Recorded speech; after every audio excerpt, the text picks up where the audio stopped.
So we hear a lot about inflation in today's society, but how did the ancient Romans inflict inflation upon its society with no money printer? They didn't have a fiat currency. They used gold and silver. You're about to find out. So raising taxes has never been popular amongst voters or citizens, just like the ancient Romans. So how did the government actually generate revenue without raising taxes?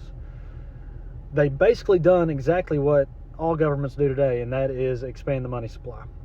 Nobody wants to see their taxes raised, but if the government can be sneaky and just expand the money supply, people don't get as mad. They call it inflation.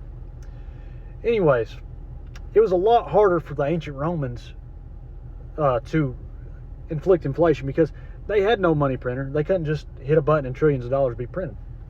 So what they had to do is they had to shave small amounts of precious metals like silver from the edges of their coins. And then they collect the shavings, melt it down, and make new coins. So this practice actually reduced the weight and value of each coin.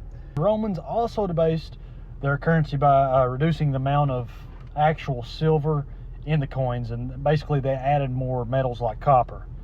So this allowed them to mint more coins without actually increasing the amount of precious metals. So it weighed the same. So over time, people noticed that the new coins had less silver content, and that led to a loss of confidence in the currency and rising prices. So both coin shaving and debasement caused significant inflation, economic instability, and a loss of trust in the government.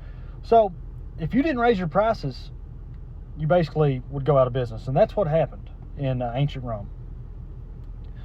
So the first Roman ruler to ever debase the currency was Emperor Nero.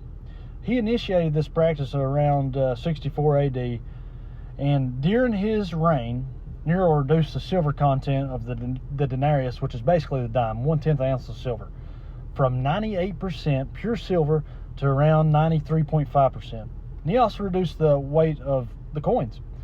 So this basically marked the beginning of a long trend debasement that would continue throughout the Roman Empire, eventually adding to their collapse. All right, so why exactly do we pay taxes if the government just prints money?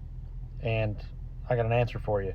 It's to give you an illusion that you are actually funding the government, when in reality they issue treasury bonds, Fed buys treasury bonds, Fed prints money to buy the treasury bonds.